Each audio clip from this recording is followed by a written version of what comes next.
The Locked On Podcast Network presents the NFL Big 3 in 30. The three biggest stories in the NFL from our local experts at the Locked On Podcast Network. We bring you the real story, why it matters, what's next, who wins the big game, and more, all in 30 minutes. The NFL Big 3 in 30 starts now with the biggest story in the NFL. You are Locked On Rams Postcast, part of Locked On Sports Los Angeles. Sean McVay was interviewed at halftime, or coming out. I don't know if it was going into the halftime break or coming out of the break. I think it was coming out. And he just said, it's one of those games. We heard Al Michaels say it, despite how sleepy he is on the broadcast. In my humble opinion, he's a legend. But at this stage in his career, I think he gets a little sleepy. But he said it a million times. Kirk Herbstreit said it a million times. Sean McVay said it at halftime. This is just one of those games. And it always is, whenever it's a division battle, especially between the Rams and Niners. It's always going to be physical and gritty. And there's chess matches going back and forth. You've got two of the best offensive minds. We know how similar the offenses are for both Kyle Shanahan and Sean McVay, coming from the same tree. It's all about running the football. It's all about the motion, the pre-snap, all of that. But especially everything in this battle, in this rivalry, the chess match between the two offensive minds, their commitment to physicality, dominating the line of scrimmage, running the football, hard tackling, all of that is amped up exponentially by the rain. And in the second segment, I'm going to say, I'm almost going to, I always try to have a nuanced take, all right? I'm not just going to come in with the obvious things, all right? Obviously, we have to talk about the rain. In the second segment, I'm going to say, don't overreact too much to the rain and don't let it blind you from what we saw on the field. But, of course, the rain was a factor. Of course, it was a factor. And it just made two offenses that are already going to rely on the run to get their offense going turn into two offenses that really only could gain yardage consistently through the run game and then have the occasional shot play. Whenever there's a close game like this, the first thing, of course, is win however you can. Win however you can, of course. Especially a game like this late in the year that means as much as this one did. If the Rams lose this one, their season is arguably over. Because then you're in a four-way crazy tie in the NFC West where you have to run the table and get help, right? Of course, win at all costs. And we did that. The second thing is, how proud am I of this Rams team to win this way?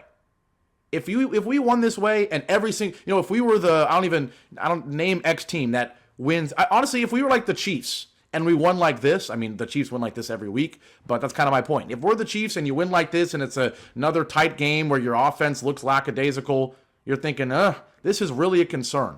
But not today at all. If anything, I'm satisfied that we now know the Rams can win in multiple ways. They can win the 44-42 against an MVP. In Josh Allen, in a pristine, clean, perfect weather SoFi Stadium. But they can also win in absolute nitty-gritty, old-fashioned 1980s in Chicago Snow Soldier Field type of game, in the rain. Win the line of scrimmage, convert on third downs, all the big plays went the Rams' way, and you steal a win. Whenever the game's going to be this close, you're always going to look at a few key plays. But really, in my opinion, this game can be summarized by like five or six, as I'm struggling to talk early on in this show. About 5 or 6 key plays decided this game. And I think it's sometimes lazy to say that, to be the Monday morning quarterback, the Stephen A. Smiths, the Max Kellermans, the whoever that is on Fox Sports now, and say it comes down to a few plays. But this game, it felt like two teams just running the ball, and then a couple huge plays. First one, in my opinion, that Deebo Samuel drop early in the game. Huge. It's a quick slant. Deebo Samuel, how ironic. The Niners fans, in my opinion, rightfully booing him as he goes online, says that he's not playing poorly, he's just not getting the ball. The Niners do everything they can to give him the ball. They're handing him the ball off multiple times. I was talking to one of my Niner friends early in this game, and he was saying, man, we're really overcompensating. We're giving Deebo Samuel back-to-back carries. There was a 3rd and 5, and they ran the ball to Deebo Samuel. So they were doing everything they could to get this man the ball. And how ironic. They get him wide open, quick slant. He's going to catch it. He's going to run it into the end zone for what would have been the only touchdown of the football game. right? If this was 44-42 last week, one touchdown not happening does not make or break it. But when there's not a single touchdown in this game, and Deebo Samuel drops what would have been probably a 30-yard walk into the end zone, quick slant touchdown, and he drops it, and they only get 3, that's one of the biggest plays of the game, period. Second big play of the game, in my opinion, and this one's a bit obvious, but it's the interception by Brock Purdy. Awful throw. And it's ironic. Matthew Stafford had many bad throws tonight. We'll talk about that in the second segment and the third segment a little bit. He did not look good. He had a lot of questionable throws. But by far, the most questionable throw, and it was not even close, was that throw from Brock Purdy. What in the world was he thinking? I get it. The Rams kind of quickly, at the last second, disguised the coverage, and he just threw it up. But jump ball one-on-one turned into jump ball in a double coverage that was completely overthrown anyways. Easy interception. Purdy was not his best self. And part of it is because of the dominance of the defensive line for the Rams, which we will certainly talk about as well. But those two plays are huge. And the last one, honorable mention, the Puka Nacua deep bomb. It was the only big play of the game, right? Neither offense could generate any big plays because of the rain, partially, because of the defensive lines of both teams, because of the lack of execution, honestly, except for that Puka deep ball. So you have to mention that one. But the last big play, of course, is the one that basically clinches the game. Third down. And Cooper Kupp deserves so much credit in this game for a guy who had no catches. There's not many guys you can say that about. But we know the type of team player, the all-time team player that Cooper Kupp is. 0 catches on 3 targets. And yet, because he's Cooper Kupp, on a third down, when the Rams can put the game away with the first down, Cooper Kupp goes in motion. 2 guys follow him. And right there, the tight end, wide open for the game-clinching catch. Huge. Huge. Those 3 or 4 plays decided the football game. So sure, does Kyron Williams deserve a ton of credit for turning an ugly game into 29 for 108 on the ground? Sure. Does Matthew Stafford deserve some credit for a couple big-time throws in an otherwise stinky game? Yes. Does Puka deserve all sorts of credit for his 7 for 97, including that 51-yard bomb? They were giving him the ball on, end arounds. They were giving them the ball on quick screens, doing everything they could to get Puka involved. And boy, oh boy, does that defense and Mr. Kobe Turner deserve so much credit. And I'm just teasing here because we're going to get to that throughout this show as well. They all deserve so much credit individually. Sean McVay, of course. But those 3 or 4 plays really decided the game, in my opinion. Other than that, there was not a touchdown in this game. So other than the Puka bomb, the biggest plays of the game were the missed opportunities for the Niners. Deebo drop, Brock Purdy pick, and then the missed opportunity to get the Rams off the field on third down. So at the end of the day, you got to win. You got to find a way to do it. And this was not a great performance by many parts of this Rams offense. But what it was good enough. And once again, the big takeaway is if you had won an ugly game the last 6 times you won, you'd be concerned that maybe the Rams just aren't good. But when you can win 44-42, winning 12-6, it just proves more that this team is built to maybe make a run. They can win a game in multiple ways now. And this defense announced to the entire country, once again, like I've been saying, they're not great all over the place, certainly. But they are rising and improving. And if they find that stride in these last couple of weeks, the Rams will be in the playoffs. And they might even make some noise in the playoffs. Get ready to tackle the NFL action with FanDuel, America's #1 sportsbook, because right now new customers can bet $5 and get $150 in bonus bets if you win. FanDuel Sportsbook app gives you everything you need to place live bets on the NFL all in one place. So when you get a hunch in the middle of the game, you can check out the latest stats, view live play-by-play, and so much more on the same page where you place your bets. Just visit FanDuel.com to join today. You'll get started with $150 in bonus bets if your first $5 bet wins. That's FanDuel.com. Never waste a hunch and make every moment more with FanDuel, an official sportsbook partner of the NFL. The San Francisco 49ers fall in a Rady Levi's Stadium. You are Locked On 49ers, your daily San Francisco 49ers podcast, part of the Locked On Podcast Network, your team every day. 12-6, a bonanza of field goals, Croc, in what was a pretty ugly game to start the Week 15 schedule. Extra ugly for the San Francisco 49ers, who had to have this game if they had any thoughts of maybe making a run at the end of this season and trying to sneak into the playoffs. Niners fall to 6-8 on the year And the Rams improve. They've won 7 of 9, I believe, now, and have improved to 8-6 on the season and put themselves in a really good spot here as they go down the stretch. And we might have a Week 18 matchup between the Rams and the Seahawks for the West. And in this game, if we're going to put it simply, Croc, and look, they didn't have to make a lot of big plays. They kicked 3 field goals in the fourth quarter, a field goal in the second quarter, right? 12-6 was the score. You didn't have to make very many plays to win this game. The Rams made a few. The 49ers made none. The 49ers had some opportunities, and early on there were a couple of dropped interceptions, and I knew with just the way that I felt this game would kind of play out. You had the weather. Clearly early on, both quarterbacks weren't as sharp as you ideally would like. But when you have opportunities to make interceptions, it was first Diamador Lenoir. He undercut a route, let it go straight to his hands. And I believe on the very next drive, Tyler Nofunga, albeit he does have a club on his hand, he dropped one that hit him in the chest. And I won't give him a pass. I will not give him a pass for dropping the interception with a club, because I have a high school kid who played the second half of our season with the club on his hand, and he made a diving interception with the club. So no passes will be given out for Hufanga not making that play. But I think there were several plays in this game that 49er players could have potentially changed the trajectory of this game. And I think we can definitely go to Deebo Samuel. I think 49er fans are kind of outraged with, not just because of his play in this game or the drop that he had, but I think a lot of it has to do with some of the comments that he made heading into this game. But I'm not going to let 49er fans put this game on Deebo or the dropped interceptions. One of my biggest things I like to say is there's always going to be things that happen early in games or throughout a game that can obviously change the trajectory of how it turns out. But there's still a person that is in control of how it comes out.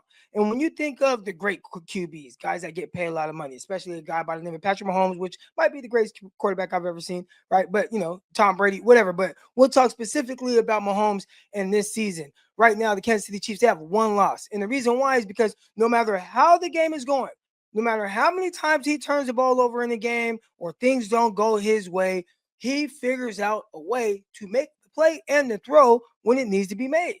We've seen it time and time again. Heck, I just saw the last game they were on primetime television last week. Brock Purdy has some opportunities to make some plays and make some throws. Hell, forget the interception. Just go a drive later when the 49ers are trying to get into, some maybe a Hail Mary type of range or something like that. And he had Ricky Pearsall open on the out and overthrows him. So not a sharp day by him. But when you have an opportunity, it's a tight game, right? It's a tight game. Again, things aren't going your way. It's on my guy that we're potentially going to pay a lot of money to help us. You're not supposed to add to the woes. You're not supposed to add to the issues. And he continues to underthrow guys consistently throughout this entire season. There were some that were caught that should have been touchdowns, and the 49ers not end up scoring because they've been so bad in the red zone. And then tonight, he underthrows George Kittle, who had a defender beat. A lot of people are like, oh, pass interference. It shouldn't have even been close to pass interference because the ball should have been out further. But he's underthrowing guys. And then later in the game, he has an opportunity. Ricky Pearsall running the post. You got him. He's got Keller Witherspoon by a couple of steps and underneath. Throw it out there.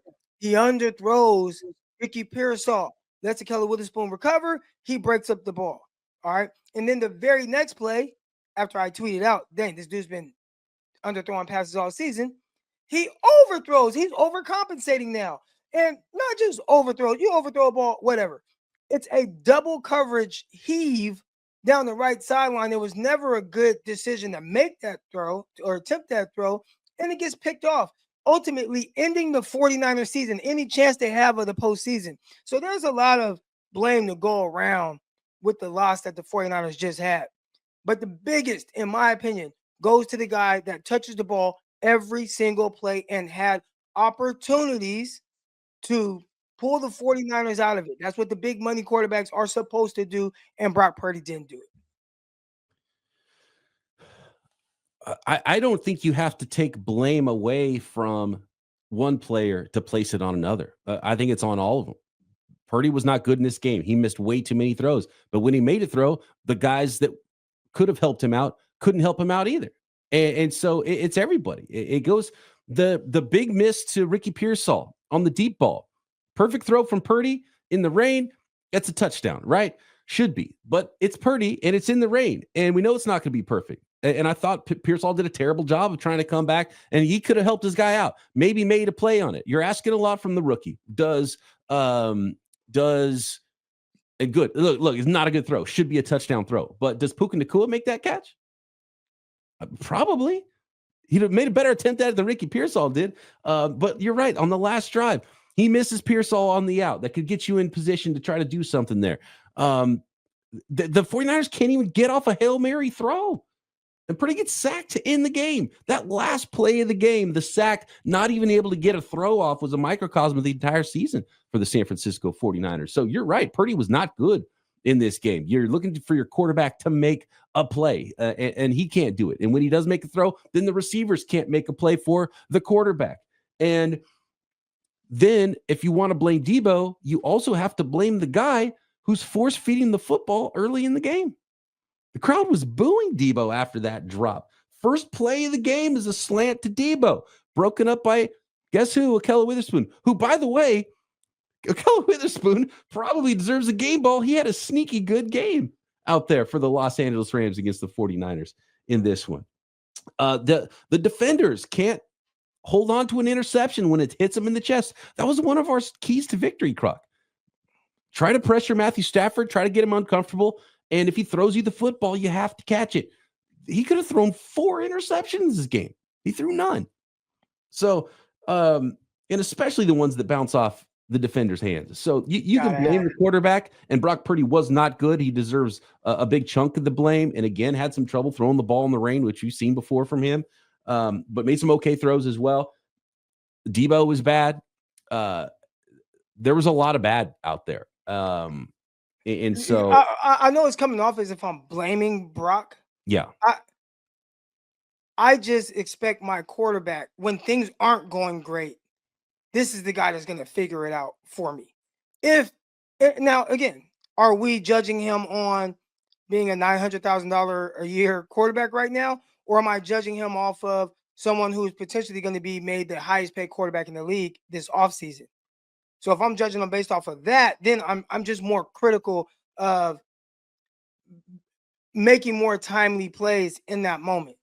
But if I'm judging him off of what he's being paid now and just say, well, you got all these other things going on, you got these injuries and whatnot, then it's not Brock's fault. Yeah, no, but how are we viewing him? Or like, what are the expectations for him? I thought that the expectations were in these situations, and I've always, this is not me. I saw someone blaming Brock. I'll put it on Jimmy G. I'll put it on, it doesn't matter who the quarterback is. I'm always going to say, in these moments where you have a chance, like the 49ers defense was not great tonight, and they did not capitalize on certain opportunities. But I mean, the team had like 6 points. that you know what I'm saying? Like, right. Now it's like, okay, offense. Even then, all the stuff that happened early in this game. Now we still got an opportunity to go win this game, right? And you're looking at Purdy in the huddle. All right, hey, this is our time. This is where the legends are made. And you threw a weird interception. Right. Throw a weird interception. You miss a wide open guy you could throw a touchdown to. You miss Pearsall in the last drive to get you in a better position. You miss him on the sideline, like just a completely bad ball. And then you can't even get off a throw into the end zone for a Hail Mary, even if they could get the ball in the end zone with the, with the wet football in those conditions. I don't even know if that would have happened, but we'll talk a lot about this in the off season. And so I don't want to dwell on it here with Brock Purdy and an impending contract, but yeah, it's like, do you want Brock Purdy at $900,000? Yes, please give me a dozen of those. Right. Yeah. Do you want Brock Purdy at 55, 60 million? I don't know if you want any of those. And that's where it gets pretty dicey with the whole Brock Purdy thing, because like you said, you are looking at your quarterback. If you are that guy, you're that franchise guy, you're going to pay him all this money. He's the dude. You're in the huddle. Okay, guys, it's okay. I got you. We're going to go down here. We're going to score. We're going to win this football game. And it didn't look anything like that in this game when they had the opportunity to do it.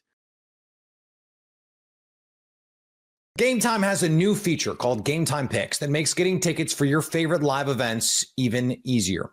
Gametime Picks filters out the fluff to show you only the incredible deals on great seats, so you don't have to waste time searching through thousands of tickets.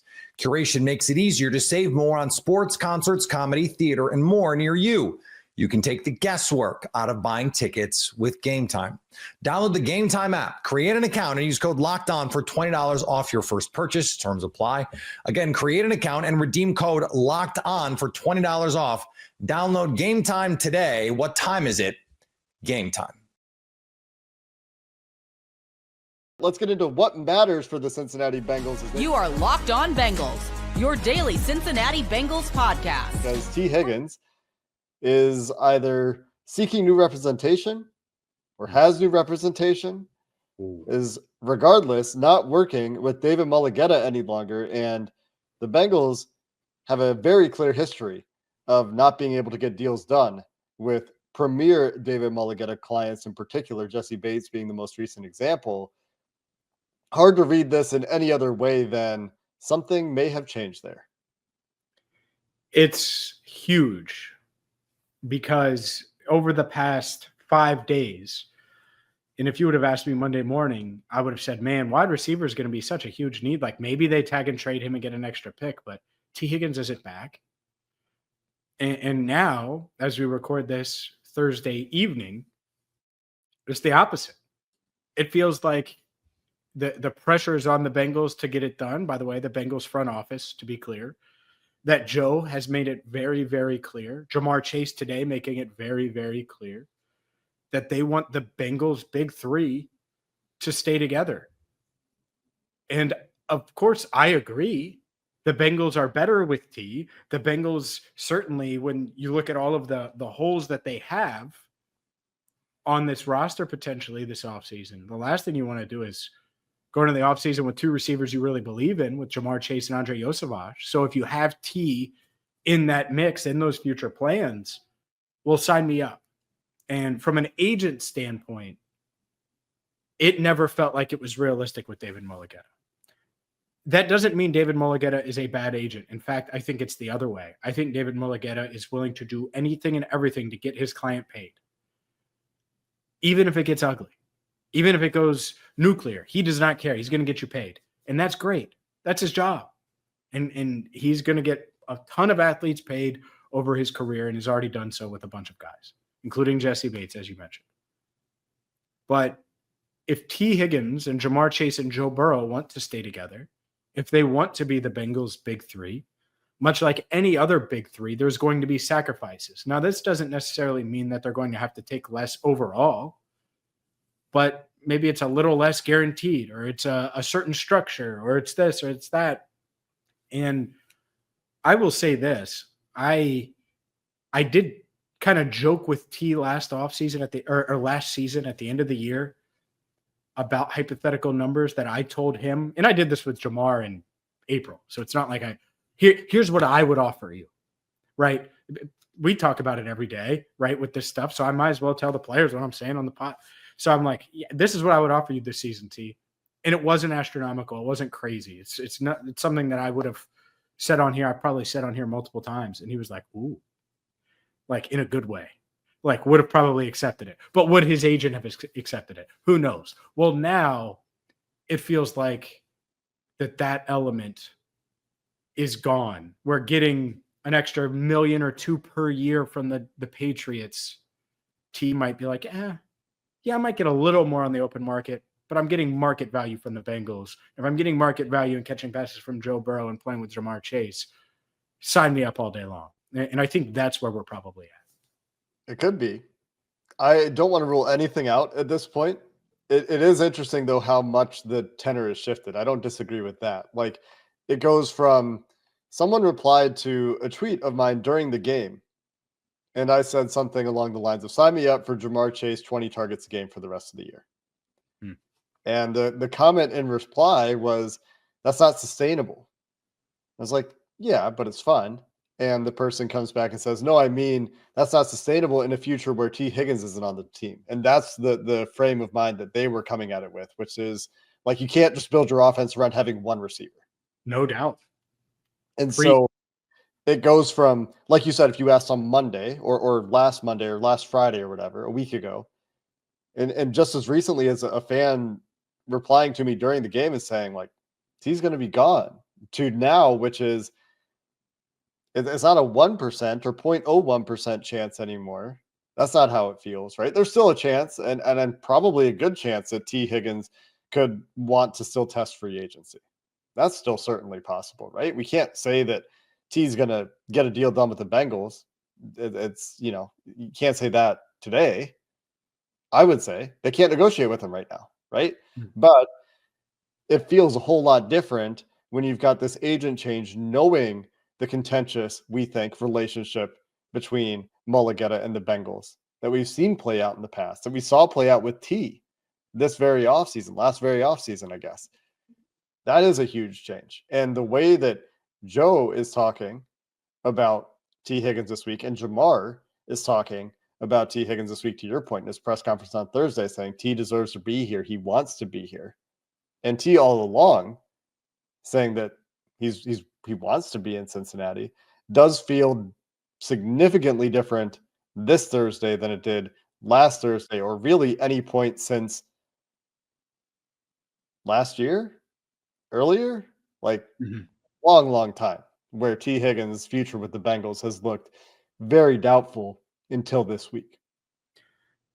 Yeah, I mean, there are some that think the moment they drafted Jamar, it was like, all right, well, the writing's on the wall for T. Like, going all the way back then, if you wanted to, like, oh, well, they're only going to pay one of these guys. You're not going to keep two. And the Joe comments doubling down, and by now we haven't talked about him, what he said on Wednesday at length, but right. But like, I wasn't there on Monday. I wasn't there on Monday. So to follow it up, and my goal was to be like, all right, well, let's see how Joe feels. So I asked him about Tee Higgins' importance. And then the follow-up was like, oh, well, would you be disappointed if the front office doesn't get it done? Very disappointed. Oh, well, how do you handle building the roster, essentially, is what was the next question about T. And it's like, well, we have wants and needs, essentially. We'll have to figure out our need list.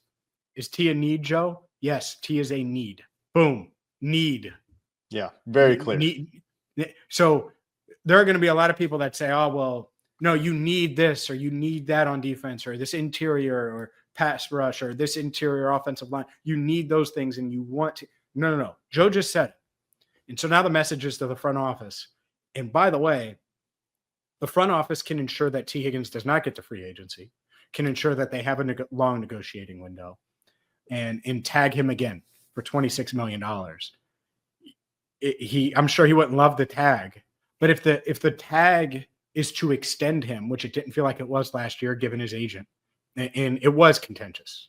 And given everything we know, like, we believe, based on what we know, there weren't negotiations after the franchise tag. Nothing significant. Exactly. And when I say they were contentious between both sides, it doesn't mean they were yelling at each other. I just think they realized that neither one was budging. Mm-hmm. And so if neither one is budging, well, now whoever represents T next is probably going to say, hey, I'm going to get you a deal done. You want to be in Cincinnati? Let's get this deal done. Boom. That's it. And so I think the Bengals are in a much better position with T, Jamar, and Joe all on long-term deals than Jamar, Joe, and no T and a little extra money to spend, because they have plenty of money and plenty of cap space to make it work. And I think that it's important not to learn the wrong lesson from when they were able to build the defense through free agency before, because they've tried to do it many other times and free agency just doesn't have a high hit rate. So when you have a great player, you keep your great players. And hopefully that is the right lesson the Bengals are learning, because I don't know how else you spend that money and actually make the team significantly better. That'd be very hard to do. No, you don't. And there would be so many people that talk about positions. Wide receiver is as valuable of a position. That's why they're paid so much. Well, as valuable as it's ever been. And he's the fourth best player on the team right now. And even if they spend on other positions in free agency, we've seen them try. It doesn't always work.